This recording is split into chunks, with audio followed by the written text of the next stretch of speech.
Assalamualaikum dan salam Malaysia Madani. Bersama-sama saya Muhammad Dihya Sahlan dalam Berita Pagi Sabah edisi Khamis 25 Januari 2024. Sabah akan menyediakan pemeriksaan kesihatan percuma kepada rakyat negeri ini. Sebagai permulaan, perkhidmatan kesihatan percuma itu akan dilaksana di 10 daerah. Ketua Menteri Datuk Seri Panglima Haji Jinor berkata, Kabinet Negeri bersetuju melaksanakan perkhidmatan tersebut di bawah bidang kuasa Kementerian Pembangunan Masyarakat dan Kesejahteraan Rakyat. Beliau menyatakan demikian dalam satu kenyataan selepas mesyuarat pasca Kabinet Jabatan Ketua Menteri di Menara Kinabalu. Datuk Haji Ji berkata pemeriksaan kesihatan tersebut menggunakan perkhidmatan muda ahli iaitu van khas yang dilengkapi dengan peralatan perubatan untuk sampai ke kawasan luar bandar. Ya, dalam perkembangan lain, Datuk Haji Ji memberitahu bahawa Kabinet Negeri telah meluluskan penubuhan Majlis Logistik Sabah. Beliau berkata majlis tersebut di bawah bidang kuasa Kementerian Kerja Raya akan meneliti pengubalan dasar, pengurusan dan pemantauan isu logistik di negeri ini.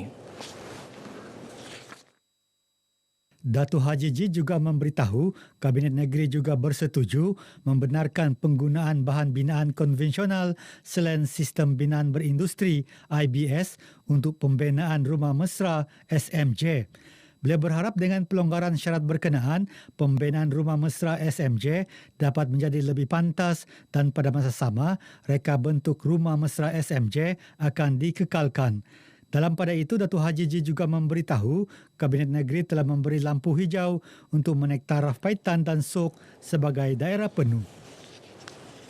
Sabah amat berbangga dengan pencapaian Profesor Dr. Justin Sentian dari Universiti Malaysia Sabah UMS yang berjaya melakar sejarah sebagai rakyat Malaysia pertama menjalankan ekspedisi penyelidikan musim sejuk di Antartika. Anak kelahiran Ranau ini turut mengibarkan bendera negeri bersama-sama jalur gemilang sepanjang tempoh 7 bulan penyelidikannya di Antartika. Ketua Menteri Datuk Seri Panglima Haji Jinor dalam satu kenyataan di Ibu Negeri mengucapkan syabas dan tahniah kepada Dr. Justin kerana berjaya mencipta sejarah sebagai saintis Malaysia pertama melaksanakan penyelidikan tersebut.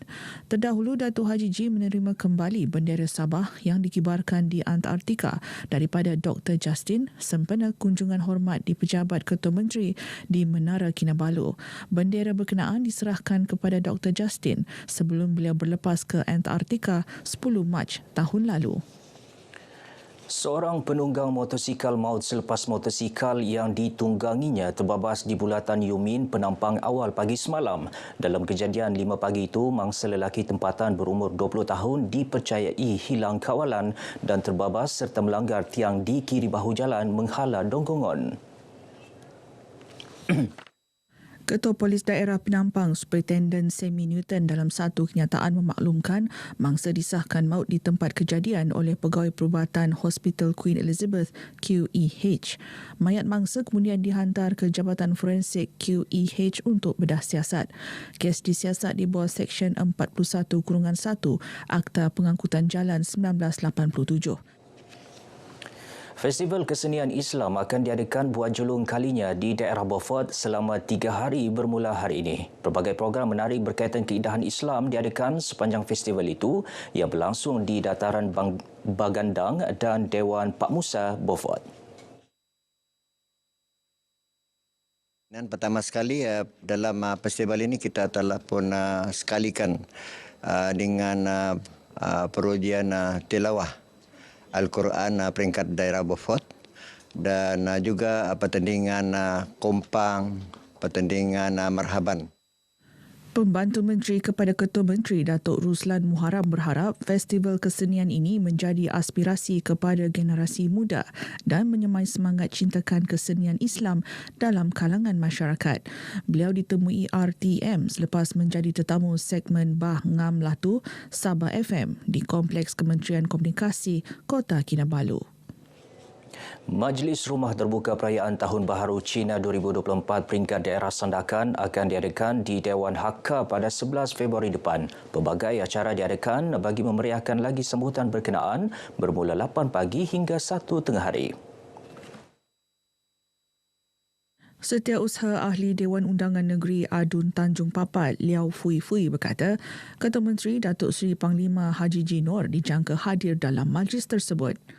Semua kalangan masyarakat Sandakan dijemput datang beramai-ramai untuk sama-sama kita meraihkan salah satu perayaan penting untuk masyarakat Sabah dan Malaysia. Liao ditemui pemberita RTM selepas penyerahan sumbangan buah limau Mandarin serta kalender kepada pengurus penyiaran RTM Sandakan Sugiman Rafai bagi mewakili warga kerja RTM Sandakan. Dalam perkembangan berkaitan, Pejabat Khidmat Masyarakat PKM Parlimen Sandakan akan mengadakan Karnival Tahun Baharu Cina 2024 di Bandar Letat Sandakan bermula 6 petang hingga 10 malam pada 6 hingga 8 Februari. Setakat ini perasmi yang akan datang ke karnival kami akan dirasmikan oleh YB Datuk Fung Zingje, Menteri Pembangunan Keusahawan. Dia akan datang ke Sandakan sini untuk merasmikan karnival kami. Pejabat Khidmat Masyarakat Parlimen dengan kerjasama Pejabat Adun Tanjung Papat mengagihkan buah limau Mandarin dan kalender kepada 36 Jabatan Kerajaan Persekutuan dan Negeri di Sandakan sempena perayaan sambutan Tahun Baharu Cina tahun ini.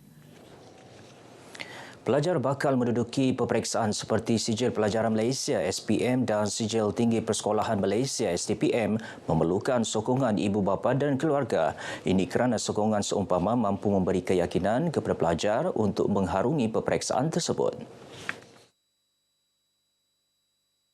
Antara intipati yang kita perlu lakukan dalam program ini ialah memberi semangat, dorongan kepada calon-calon SPM dan juga STPM ini, dan khususnya di Gadong ini kita telah pun mempunyai satu rekod yang mendapat pelajar-pelajar kita yang mendapat 9A pada tahun 2022.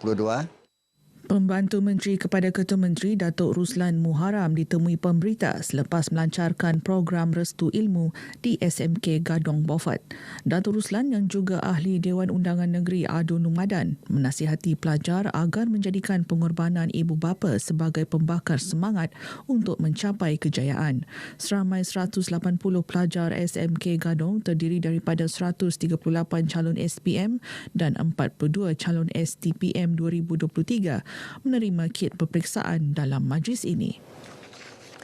Sebanyak 6 kategori bantuan akan disalur kepada Kesatuan Sekerja melalui program Hal Ehwal Kesatuan Sekerja PHEKS tahun 2024. Program berkenaan bertujuan memantapkan pergerakan Kesatuan Sekerja melalui bantuan kewangan dan meningkatkan kemahiran melalui pembelajaran berterusan.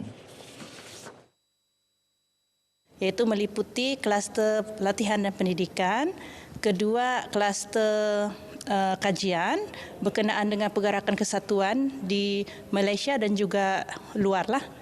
Dan yang ketiga adalah penulisan ilmiah. Keempat ialah bantuan dari segi pembelian peralatan ICT seperti komputer, laptop, scanner. Yang kelima itu adalah lebih kepada e-learning lah. Dia e-learning ni lebih kepada video simulasi berkenaan dengan kesatuan sekerja.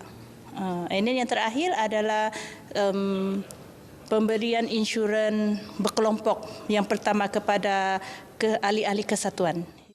Penolong Pengarah Kanan Jabatan Hal Ehwal Kesatuan Sekerja JHEKS, Wilhelmina Janing ditemui RTM selepas menjadi tetamu segmen Sembang Ekspresi Sabah FM di Kompleks Kementerian Komunikasi Kota Kinabalu. Katanya pelaksanaan PHEKS antara lain meliputi kluster latihan dan pendidikan, kajian berkenaan pergerakan kesatuan di dalam dan luar negara serta penulisan ilmiah. Wilhelmina turut mengingatkan pemohon yang ingin menubuhkan kesatuan agar membawa dokumen yang lengkap bagi melancarkan proses pendaftaran. Beliau berharap lebih ramai pekerja di negeri ini mendaftar sebagai ahli kesatuan di bawah JHEKS.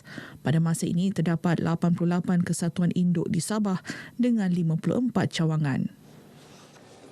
Baik, saudara, paparan itu mengakhiri Berita Pagi Sabah kali ini. Menyusul selepas ini Berita Pagi Sarawak. Dari sungai hingga ke segara, Palestin pasti merdeka.